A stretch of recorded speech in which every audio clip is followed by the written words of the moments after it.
അള്ളാഹുവിൽ ഭരമേൽപ്പിക്കാതിരിക്കാൻ ഞങ്ങൾക്ക് എന്താണ് തടസ്സമാകുന്നത്?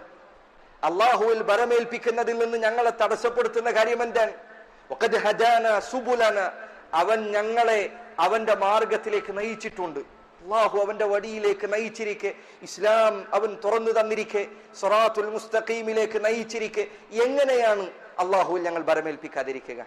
ഈ ആയത്ത് വിശദീകരിച്ച ചില പണ്ഡിതന്മാർ പറഞ്ഞു, ഒരാൾക്ക് അള്ളാഹു ഹിദായത്ത് നൽകിയിട്ടുണ്ടോ അവൻ അള്ളാഹുവിലെ തവക്കുൽ ചെയ്യുള്ളൂ. അവൻ അള്ളാഹു അല്ലാത്തവരെ തവക്കുൽ ചെയ്യുന്നുണ്ടോ, അള്ളാഹു അല്ലാത്തവരിൽ ഭരമേൽപ്പിക്കുന്നുണ്ടോ എങ്കിൽ അവൻ ഹിദായത്ത് ലഭിച്ചവനല്ല. ഒരാൾ അള്ളാഹുവിൽ മാത്രം തവക്കുൽ ചെയ്യുക എന്നത് അള്ളാഹു സുബ്ഹാനഹു വ തആല അവന് ഹിദായത്ത് നൽകി എന്നതിന്റെ അടയാളമാണ്. വിശുദ്ധ ഖുർആനിൽ സൂറത്തുൽ ഫുർഖാനിൽ അള്ളാഹു സുബ്ഹാനഹു വ തആല പറയുന്നു, വതവക്കൽ അലൽ ഹയ്യിൽ ലദീ ലാ യമൂത്ത്. വതവക്കൽ, അള്ളാഹുവിന്റെ റസൂലെ താങ്കൾ ഭരമേൽപ്പിക്കുക. ആലോചിച്ചു നോക്കണം നിങ്ങൾ ആയത്ത്.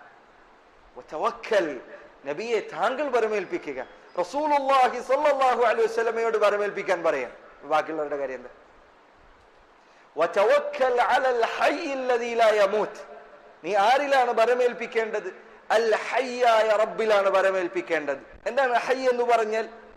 എന്നെന്നും ജീവിച്ചിരിക്കുന്നവനാണ് അവൻ. അല്ലദീ ലാ യമൂത്ത്, അവൻ ഒരിക്കലും മരിക്കുകയില്ല.